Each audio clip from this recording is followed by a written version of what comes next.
আমরাও seven sister নিয়ে খেলবো। অন্তর্বর্তীকালীন সরকারের প্রধান উপদেষ্টা ক্ষমতায় বসার সাথে সাথে তিনিও বলেছিলেন, তিনি বুঝতে পেরেছিলেন আমরাও অন্তর্বর্তীকালীন সরকারের প্রধান উপদেষ্টার সাথে একমত, খেলা যদি হয় খেলা হবে। ভারতের যে এই যে নগ্ন অসহিংস উগ্র আচরণ, এগুলোকে আপনারা কেন প্রকাশ করছেন না? ভারত এমন একটা রাষ্ট্র যারা কানাডার মতো দেশে গোপনাবর্ষণ চালায়। কানাডার প্রধানমন্ত্রী বলেছিলেন না, দায়ী করেছেন না ভারতকে? তাহলে চিন্তা করেন বাংলাদেশ তার পেটের ভিতরে। এই যে সরকার, আমরা বলি আমাদের এক সাগর রক্ত অসংখ্য জীবনের বিনিময়ের ফসল এই সরকার। এই সরকার এমনি এমনি আসে না, এটা কোনো ভিডিও গেম না, এটা কোনো ছেলে খেলা। জীবনের বিনিময়ে রক্তের বিনিময়ে এই সরকার এসেছে। এক ভাই প্রশ্ন করেছেন যে অনেক উপদেষ্টা নিয়োগের বিষয় নিয়ে এখন বিতর্ক তৈরি হচ্ছে তাদেরকে নিয়ে।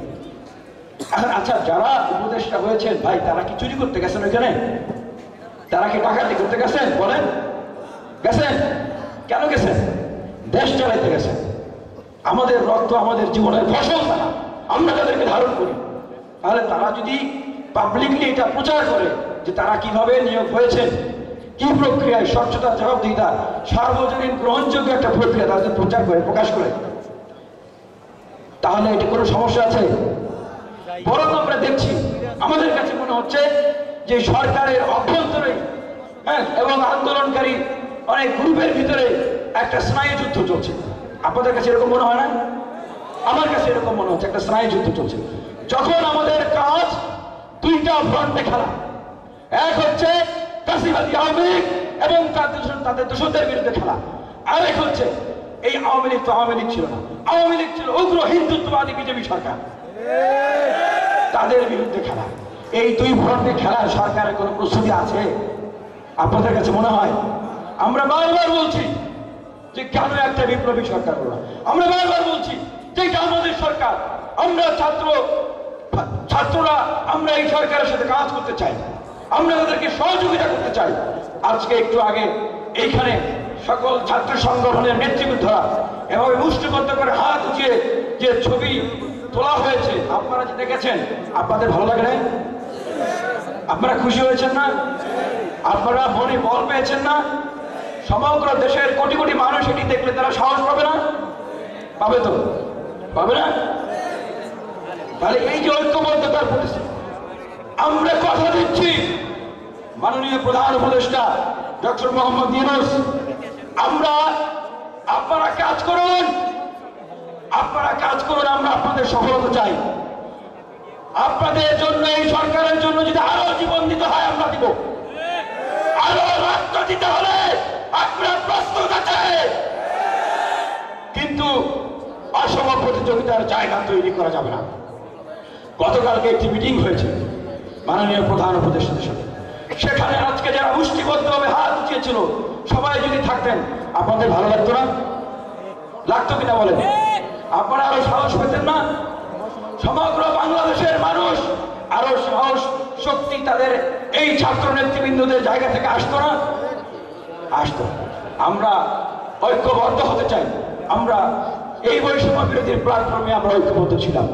কিন্তু এক ছাত্রবন্ধু তিনিও বলে গেছেন যে তাদের যে পলিসি, তাদের পলিসির কারণে এখন তাদেরকেই দায় নিতে হচ্ছে, 3 মাস থেকে আবার ডাকতে হচ্ছে।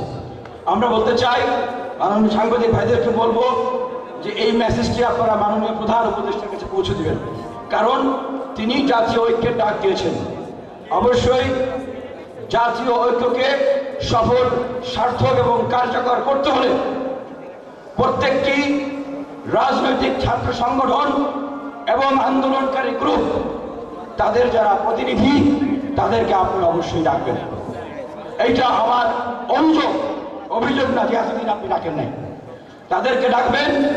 আমরা এই রাষ্ট্র বিনির্মাণে আপনাকে পরামর্শ দিতে চাই, আপনার কাছ থেকে আমরা পরামর্শ চাই।